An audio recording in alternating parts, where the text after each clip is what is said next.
그러지 않으면 좋겠습니다. 그러니까 우리가 의견은 내고 또 다른 의견이 나오면 반영하고 타당하면 반영하는 게 옳은 태도죠. 물론 뭐 그럴 수 있죠. 완벽한 안을 내라 100% 절대로 수정할 필요가 없는 100% 안을 내라고 한다면 뭐 그건 뭐 요구일 수는 있지만 사실 사람이 그렇게 쉽지 않죠. 그런 게 어디 있겠습니까? 제가 자주 말씀드리지만 정책이라고 하는 것은 이론의 여지가 있고 다른 의견이 있기 때문에 정책인 거예요. 이견이 없는 명백한 그런 건 진리라고 하죠. 진리라고 합니다. 이 진리와 정책은 달라요. 정책은 다르기 때문에 의견이 다를 수 있기 때문에 정책이라고 하는 거죠. 그래서 그 말을 아까 소통 얘기를 해서 그 말씀 한번 드렸습니다. 우리가 확정된 안을 내고 무조건 일반적으로 밀어붙이거나 이렇게 하는 게 아니라 안을 낼 때는 이 변경의 여지가 있는 겁니다. 좀 미확정이라는 뜻이죠. 대체적인 내용이 정리된 것이다. 그리고 각 부처 간의 의견이 다른 거는 일부러 뭐 그렇게 막 바깥에 대고 할 필요는 없지만 자연스럽게 부처 간의 입장이 다른 것은 그 뭐 자연적인 현상이다. 피할 필요 없는 것 같아요. 특히 제가 자주 얘기하잖아요. 민주노총 출신의 노동부 장관. 저 이거 한다고 그때 걱정 많이 했거든요. 또 기업 임원 출신의 산업부 장관. 당연히 논쟁이죠. 저는 논쟁을 하라는 뜻입니다. 이 강요들이 논쟁을 해야 아주 나쁘게 심하게 얘기하면 다퉈야 국민들이 다투지 않습니다. 근데 강요들이 다투지 않으면 국민들이 싸우게 돼요. 입장 다른 사람들이. 기업인과 노동자들이 싸우잖아요. 그러지 않게 기업의 입장을 대표하는 산업부, 중소기업부, 그리고 노동자들의 입장을 대변하는 노동부. 여기가 정책을 두고 여기서 치열하게 논쟁을 해야 현장에서 덜 다툰다 이 말입니다. 그런 취지라는 거 제가 한번 말씀드리고 싶었어요. 예, 대통령 말씀대로 이번 세제 개편안은 저희들이 이제 법안을 제출 안 해도 되는데. 그래서 꼭 좀 해야 되겠습니다. 꼭 좀 해야 되겠습니다. 예, 그래서 이제 경청 토론을 들어가지고 저희 세법이 많이 반영하고 그리고 저희들이 이제 세법안을 냈는데 이게 정부가 확정안이 아닙니다. 왜 입법 예고 기간입니까? 8월 3일에서 8월 20일까지 국민들로부터 우리가 낸 거에도 충분한 의견을 듣고 다시 한 번 더 리바이저 시켜가 또 국회에 제출하고 또 국회에서 또 의원들이 논의해서 또 수정하면서 보완하면서 이 완성도를 높여가는 과정입니다. 그래서 제가 말씀드린 것처럼 국민들께서 의견 주시면은 입법 예고 기간 동안에 무슨 의견 주셔도 좋습니다. 그래서 저희들이 또 그걸 또 수정 보완하겠다, 적극적으로 반영하겠다 이렇게 말씀드린 겁니다. 네. 재경부 장관님은 그거 아셔야 돼요. 세금 만지는 사람은 네. 바꾸면 반드시 욕을 먹게 돼 있어요. 네? 바꿔서 혜택을 보는 쪽은 가만히 있고 네. 바꿔서 저 부담이 늘어나는 쪽은 엄청나게 반감을 가지게 되어 있습니다. 그러니까 무조건 기어서 다니세요. 네, 알겠습니다. 알겠습니다. 그러면 의안 심의를 진행하겠습니다. 네, 의안 심의는 비공개로 운영하겠습니다. 언론인 여러분께. 네, 35회 국무회의를 시작하겠습니다.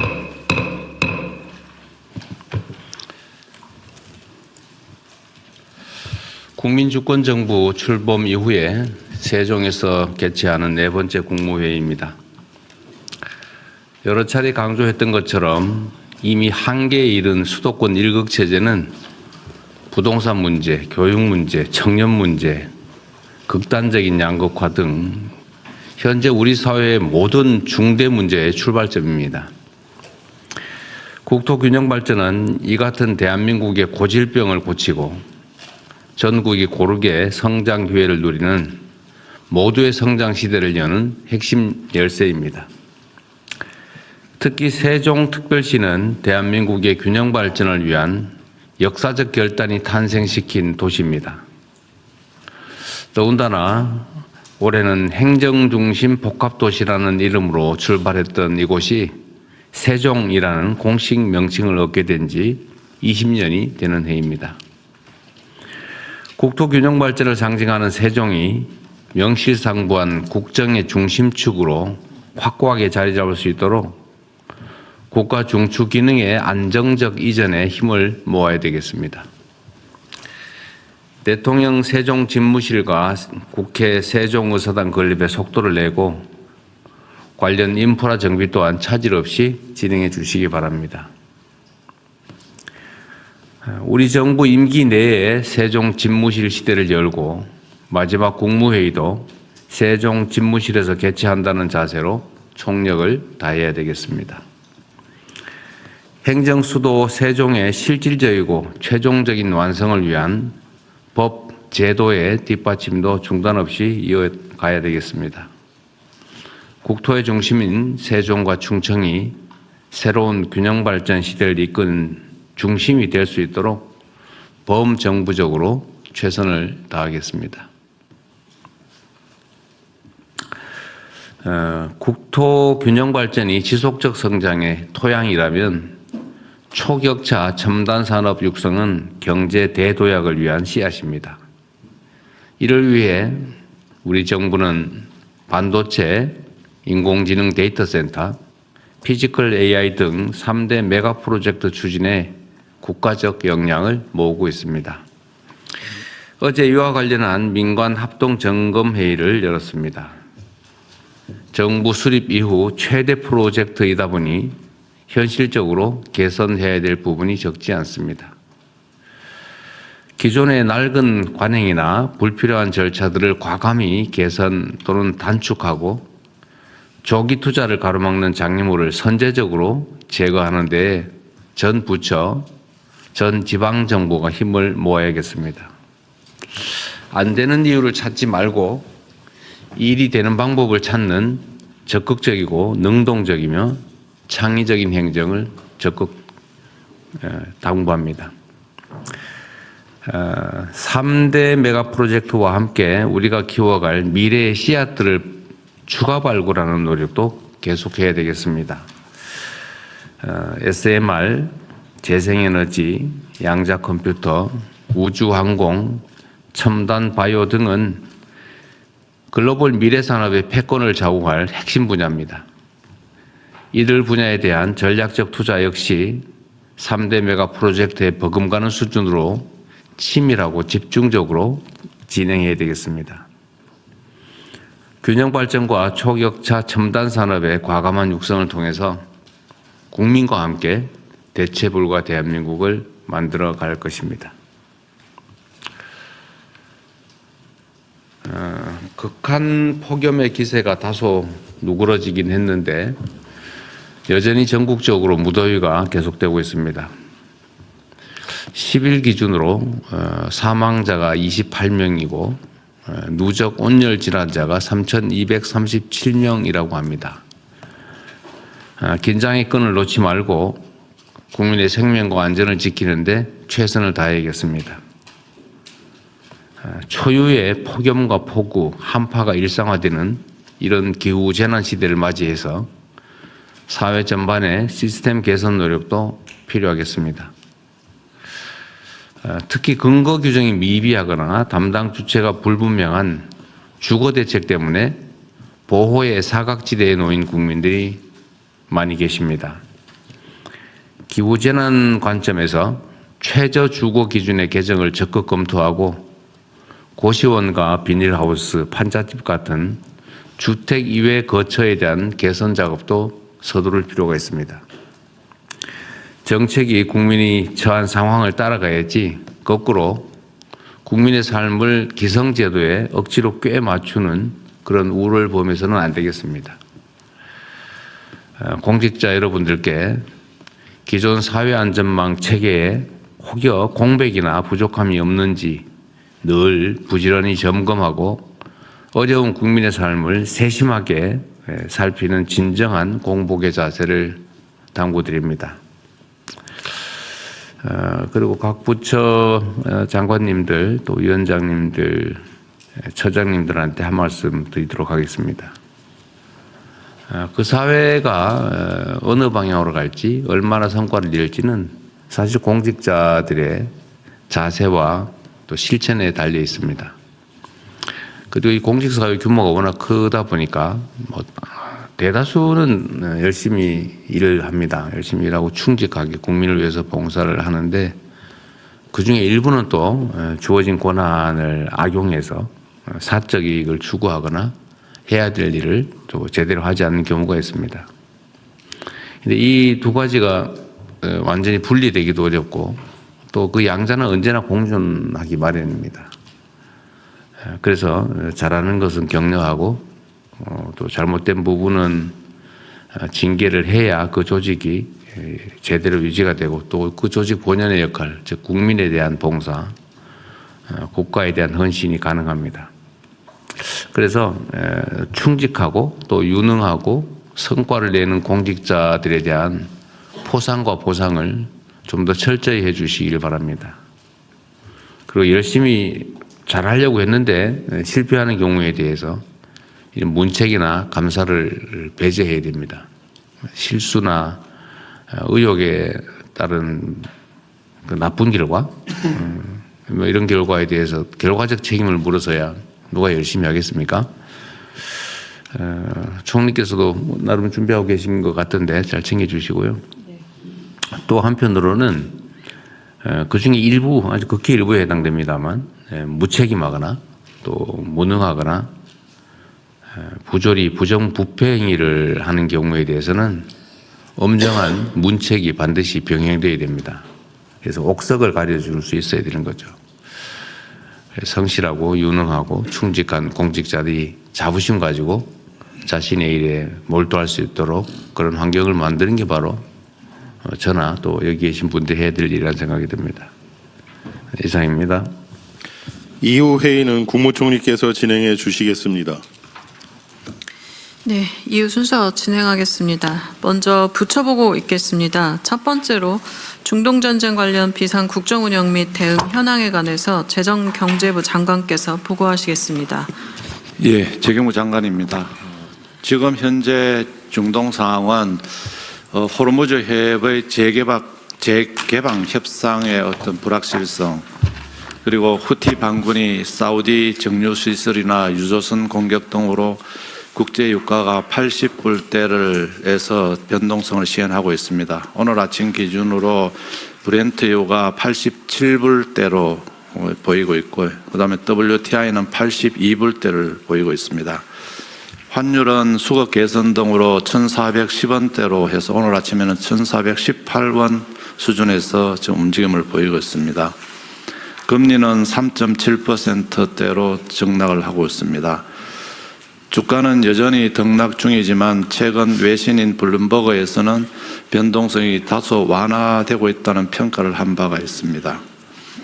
6월 경상수지는 큰 폭의 상품 수지 흑자와 예행수지 2개월 연속 흑자 등으로 역대 최대 흑자인 497억 불을 시현해서 금년 상반기 중에는 1910억 불의 흑자를 보였습니다. 7월 물가는 3개월 만에 2%로 둔화되었습니다만 8월은 지난해 통신요금 일시 할인 등에 따른 기저효과, 폭염 등으로 인해서 상방 압력이 상존하는 상황입니다. 앞으로 정부는 공급망 등 리스크 관리, 물가, 고용 등 민생 부담 경감에 최선의 노력을 다하겠습니다.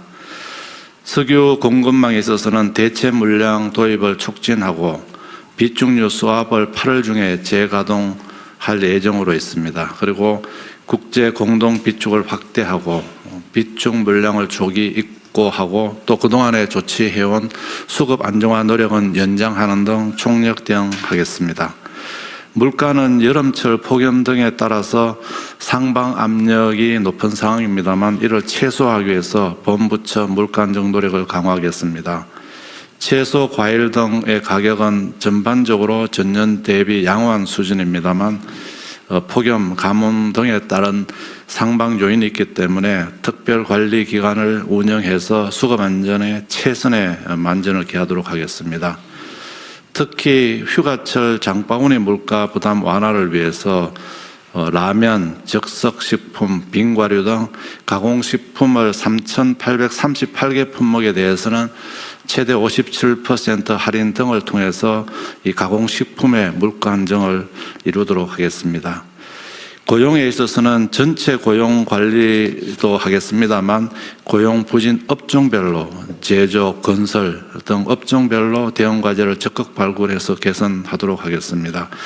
모두의 창업 프로젝트는 1차로 5,000명을 선발해서 지금 운영 중에 있습니다. 8월에서 11월까지 순차적으로 해서 최종 금년 말까지는 200명의 우선 후보자를 선발해서 지원토록 하겠습니다. 2차도 8월 중에 공고해서 1만 명을 해서 지속적으로 모두의 창업을 통한 또 경제 성장 또는 일자리 창출을 하도록 하겠습니다.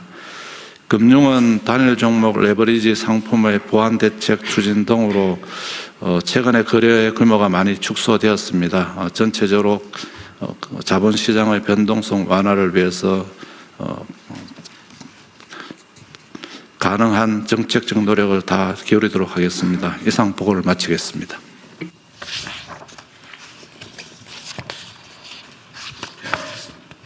네, 다음 질의하시죠. 관련해서 의견 있으시면 말씀 주십시오. 네, 관련 이 안건에 대해서 추가 의견 없으시면 원안대로 접수하겠습니다. 다음은 메가 프로젝트 2차 민간합동 점검회의 결과에 대해서 산업통상부 장관께서 보고하시겠습니다. 네, 저 메가 프로젝트 2차 민간합동 점검회의 결과 보고 드리겠습니다. 어제 대통령님께서도 말씀하신 대로 대통령님 주재 정부 부처, 기관, 민간이 함께 3대 메가 프로젝트와 용인, 호남, 충청, 영남권 등 지역 메가 프로젝트의 진행 상황을 점검하고 지원 사항을 논의하였습니다. 지난 7월 6일 1차 점검 회의에서는 용인 반도체 프로젝트의 가속화 방안, 호남 반도체 광주 공군항 부지 결정 등을 논의한 바 이어서 어제는 3대 메가 프로젝트가 대기업, 중소, 중견기업, 소부장까지 함께 할 수 있도록 하는 상생 방안과 지역별 메가 프로젝트의 추진사항 점검 및 지원 계획을 논의한 바 있습니다. 첫째, 3대 메가 프로젝트의 상생협력 강화 방안입니다. 먼저 반도체 분야는 대기업, 협력업체가 함께 성장할 수 있는 반도체 생태계를 본격 구축합니다. 반도체 중소기업 투자 스케일업을 위한 5조 원 규모의 반도체 펀드 신설, 소부장 수요 기업 기술이 구매 양산까지 이어지도록 하는 함께 성장 프로젝트, 수출 소부장 기업을 위한 5조 원 규모 상생 무역금융 조성 등을 통해 소부장 중소 중견기업의 글로벌 경쟁력 확보를 지원합니다.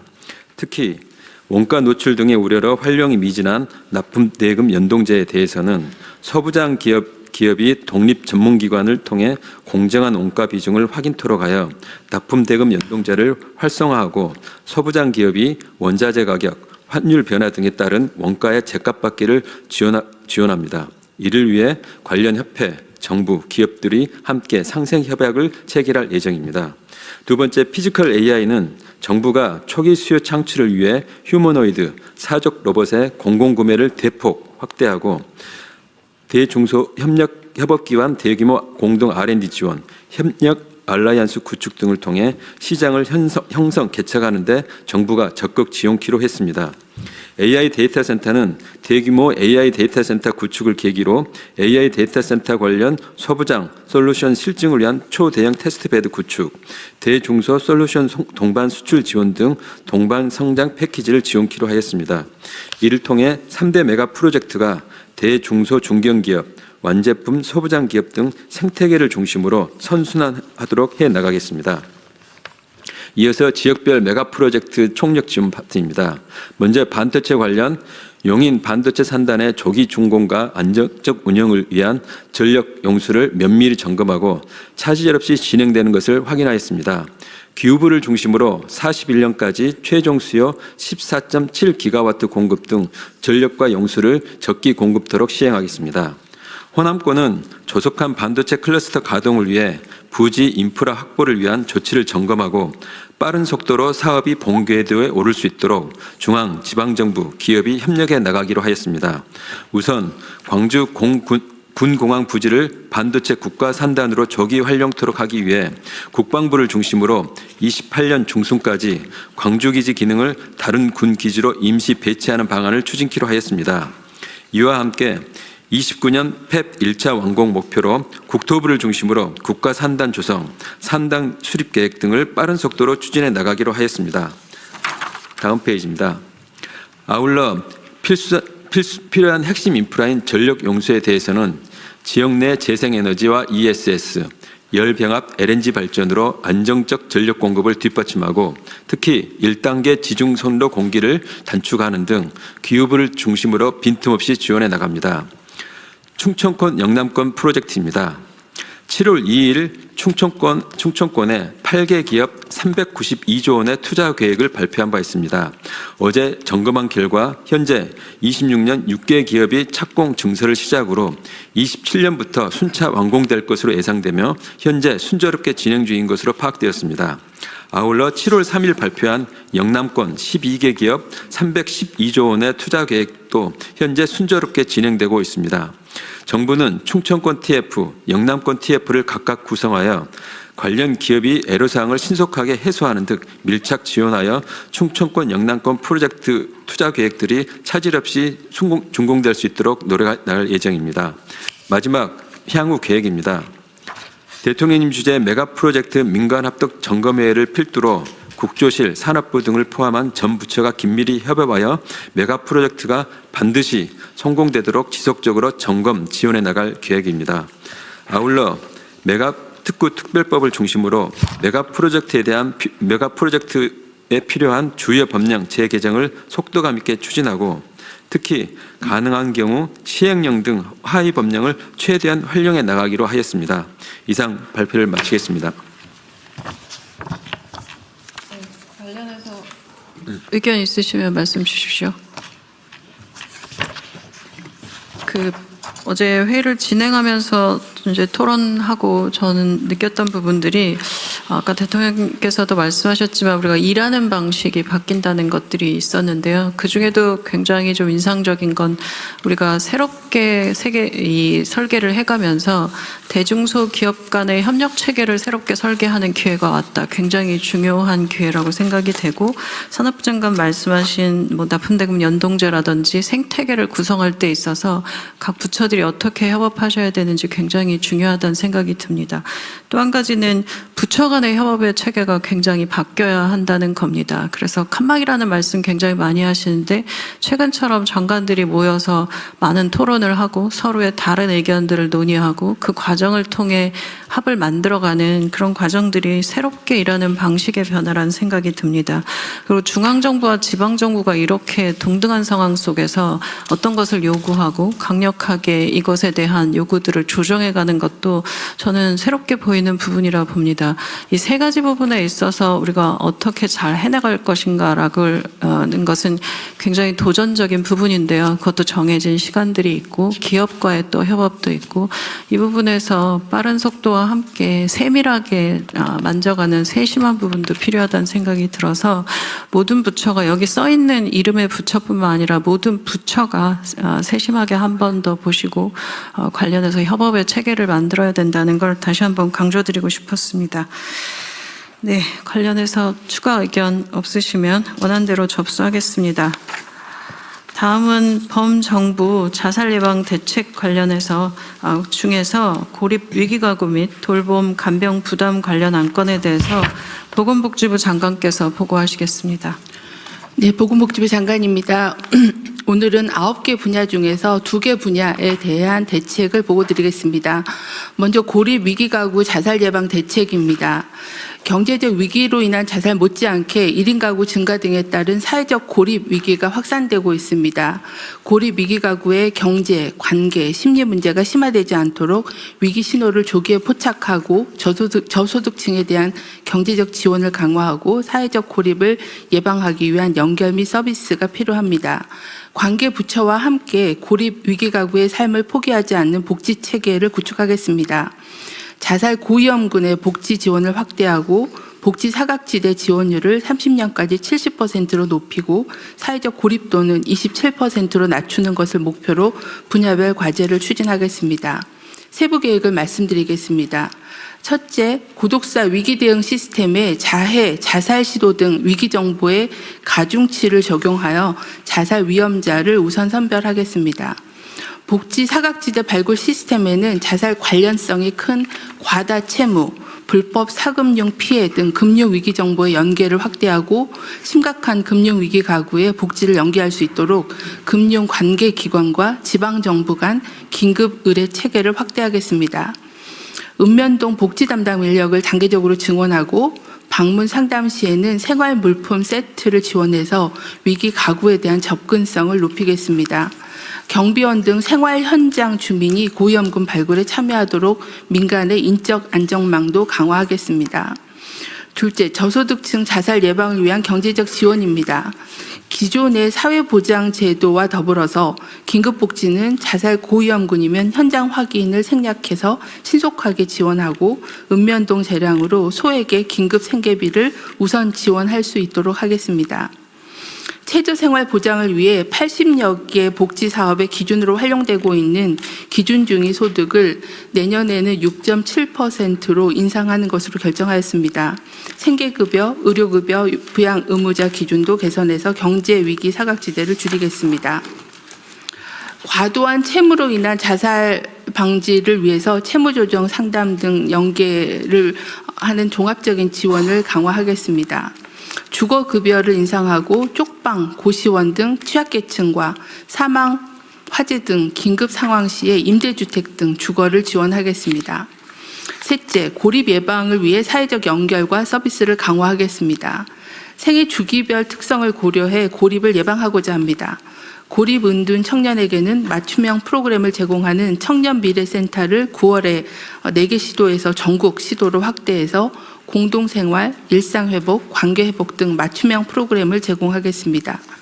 고독사의 비중이 높은 중장년에게는 사회적 관계 개선, 건강관리 등 맞춤형 서비스를 지원하고 가상 출퇴근 등 일상회복을 할 수 있는 특화 사업을 개발하겠습니다. 취약 노인을 두텁게 보호할 수 있도록 기초연금을 하우상박으로 개편하고 노인 일자리도 확대하겠습니다. 통합돌봄 지원과 함께 응급호출 장비 보급도 확대하겠습니다. 다음으로는 가족 특성에 맞춘 지원입니다. 외로움과 가사활동에 어려움을 겪는 1인 가구에 대해서는 관계, 돌봄, 소비 등 생활 영역별 역량 강화를 지원하겠습니다. 한부모 가족에 대해서는 긴급 심리 상담을 우선 지원하고 다문화 가족의 적응 지원을 위한 자조 활동과 함께 자녀 교육, 언어, 법률 등 원스톱으로 지원하겠습니다. 북향민에 대해서는 8월까지 위기가구 실태조사를 통해 자살 고위험군을 집중 관리하겠습니다.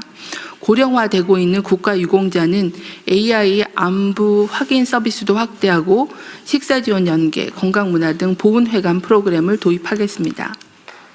넷째, 자살 예방을 위한 대응 기반을 구축하겠습니다. 현재는 개별적으로 운영되고 있는 발굴 시스템에 산재된 위기 정보를 위론화하고 대상자별로 위기 정보를 DB화한 위기가구 통합 발굴 플랫폼을 구축하고자 합니다. 지방 정부별로 자살 예방관을 지정하고 국가 자살 대응실을 운영하겠습니다. 끝으로 범정부 차원의 사회적 고립 대응 체계를 구축하기 위해서 전담 차관을 지정하고 고독사 예방법을 사회적 고립 예방법으로 확대 개정하고 범정부 협업 로드맵을 마치겠습니다. 이어서 돌봄 간병 부담 자살 예방 대책을 보고드리겠습니다. 중증 질환, 중증 장애가 있는 가족을 돌보던 중 가족이 자살하는 사례가 반복되고 있습니다. 돌봄 부담에 따른 자살 사례를 분석해 보면 주로 고령 부부 사이에서의 간병, 중증 장애 자녀를 돌보던 중에 있었으며 장기간 홀로 24시간 쉼 없이 가족을 돌보던 중 돌보던 가족 본인도 심각한 질병이나 우울증을 앓게 되거나 한계에 봉착했다고 판단했을 때 안타까운 자살 사건들이 발생한 것으로 파악되었습니다. 그간 지역사회 통합돌봄 전국 시행, 발달장애인 통합돌봄 등 공적 돌봄 체계를 지속 확대해 왔으나 여전히 가족이 주 돌봄자일 수밖에 없는 환경에서 특히 나홀로 돌봄 중에 있는 가족에 대한 지원은 한계가 있었습니다. 돌봄 부담이 가족 자살로 이어지는 고리를 끊어내기 위해서 관계부처와 함께 돌보는 가족의 건강한 삶과 생명을 지키는 국가를 실현하겠습니다. 돌봄 부담에 따른 가족의 위기 신호를 빠르게 포착 지원하고 가족의 돌봄 부담을 완화하며 가족 돌봄자의 소진을 예방할 수 있는 서비스와 체계적인 정책 기반을 만들어 가겠습니다. 세부 추진 과제입니다. 첫째, 돌봄 자살 위기 가족을 먼저 찾아가겠습니다. 올해 하반기 사회보장 데이터를 활용해서 중증 치매, 발달장애인 등 돌보는 가족 중 돌봄 부담이 높을 것으로 예상되는 자살 고위험 가구를 집중 발굴, 조사하겠습니다. 돌보는 가족이 고령자이거나 돌봄 서비스를 일정 기간 미이용한 경우 등을 우선적으로 발굴할 계획입니다. 이렇게 발굴된 고위험 가구에는 긴급 돌봄 서비스를 지원해서 돌봄 부담을 줄이고 정신건강 전문 상담도 연계하겠습니다. 가족 돌봄 청년에 대해서는 일상 돌봄 서비스를 지원하고 장기 요양 시설 급여를 지원하겠습니다.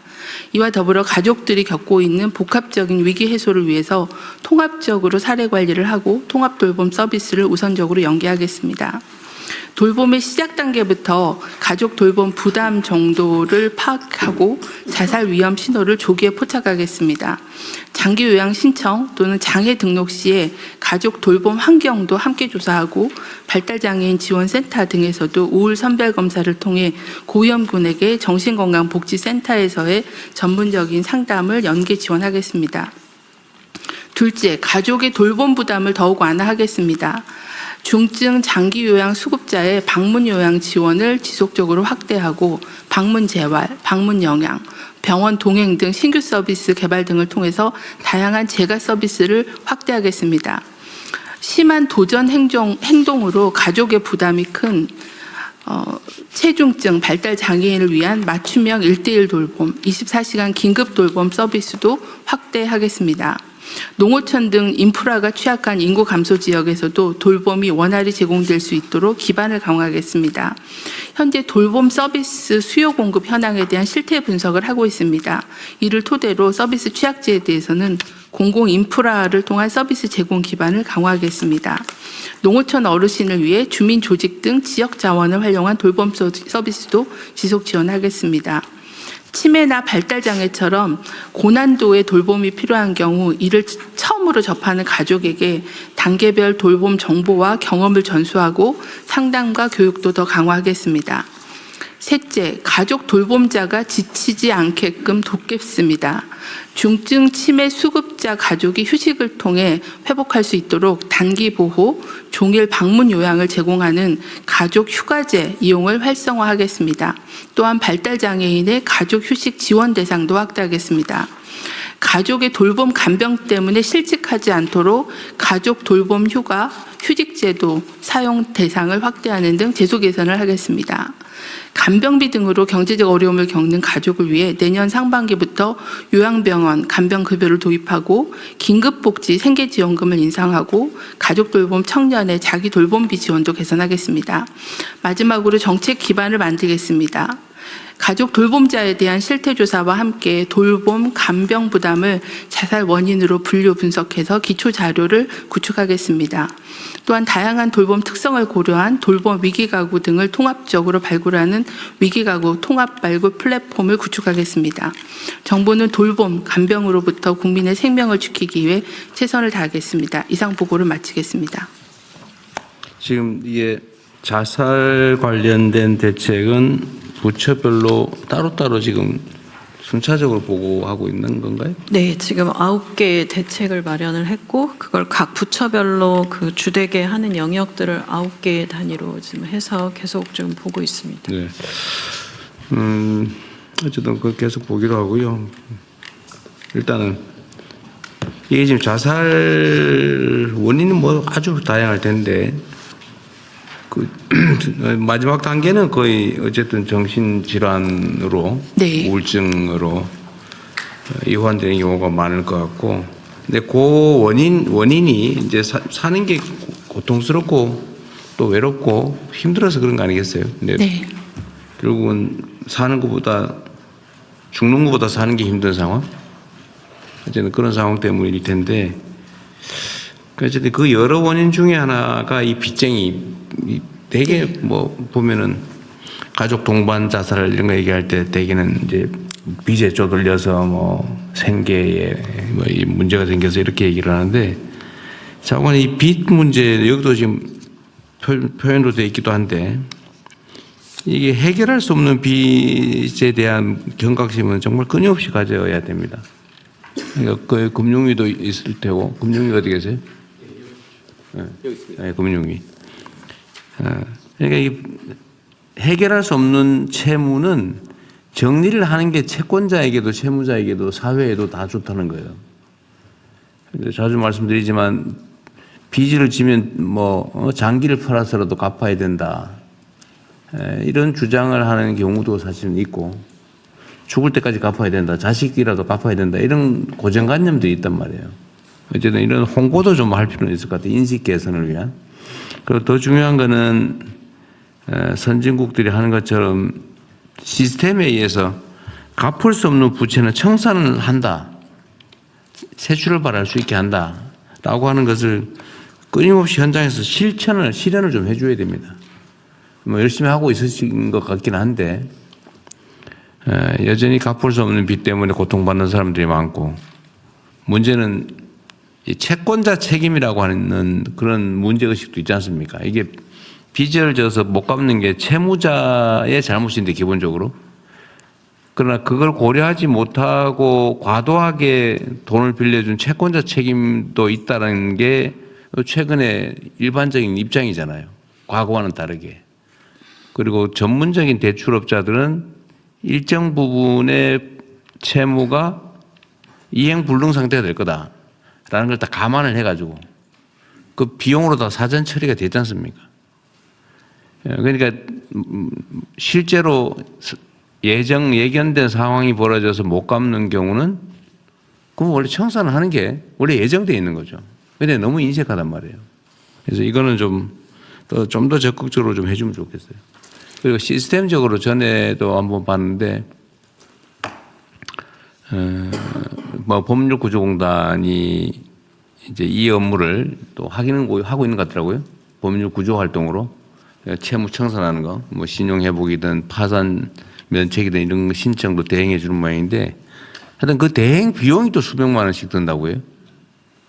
근데 법률구조공단은 그걸 충분히 할 역량이 안 된다고 해서 일단 예산과 인력을 좀 증액해 주기로는 했는데 그래도 부족할 거란 말이에요. 결국은 신용회복위원회든지 아니면 금융기관 또는 대출기관 스스로 좀 정리를 좀 청산을 좀 해야 된다.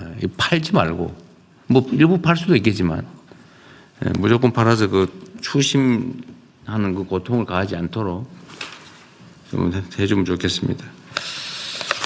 저희가 그 자살자 심리적인 부검을 해보면 한 54%가 자살할 당시에 부채를 갖고 있다. 절반이 넘어요? 네, 절반이 넘게 그렇게 갖고 있고 한 78%는 월 소득이 200만 원 미만인 저소득층에서 많이 발생하고 있습니다.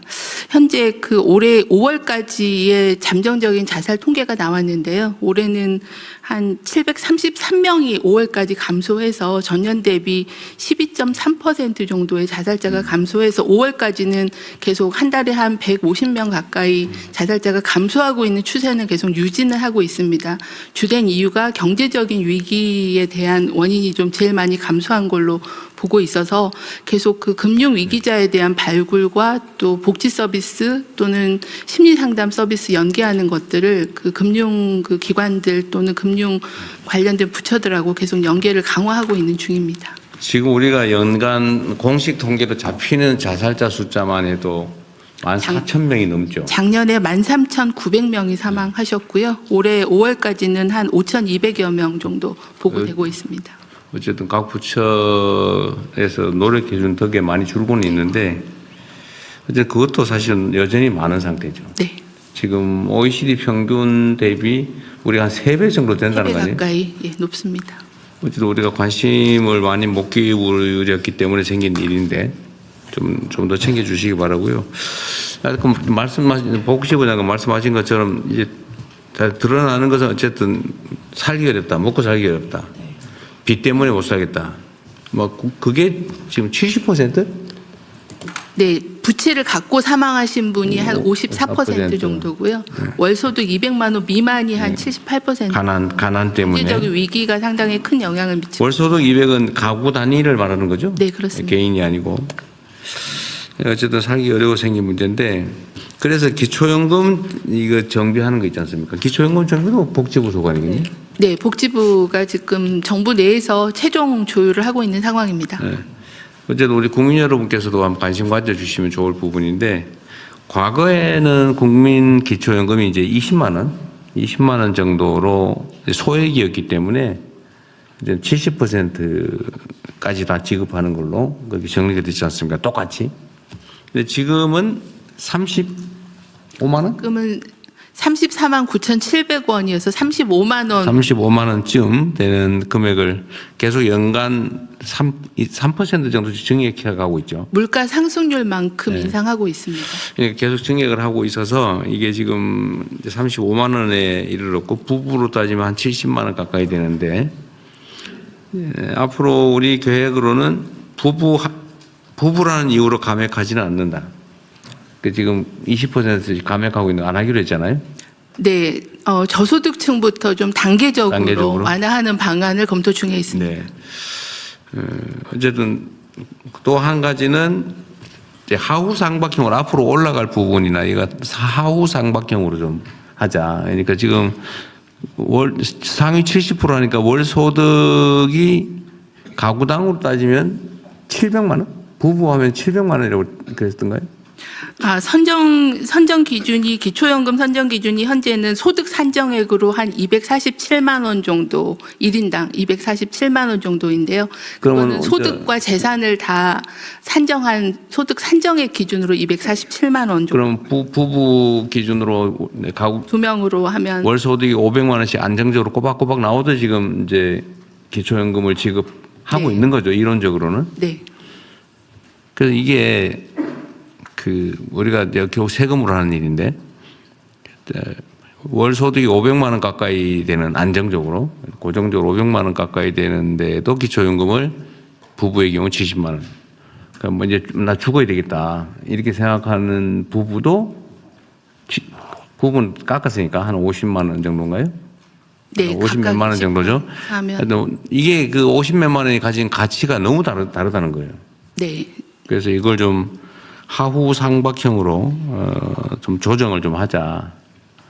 그리고 실제로는 기초연금을 지급해야 되는데 뭐 기준이 좀 이상해 가지고 좀 지원해야 되는데 빠지는 사람도 있고 네.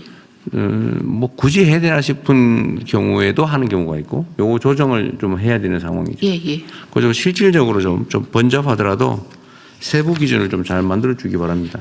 네, 방안을 지금 정부 부처 내에서 논의 중에 있고요. 정리되면 또 말씀드리겠습니다.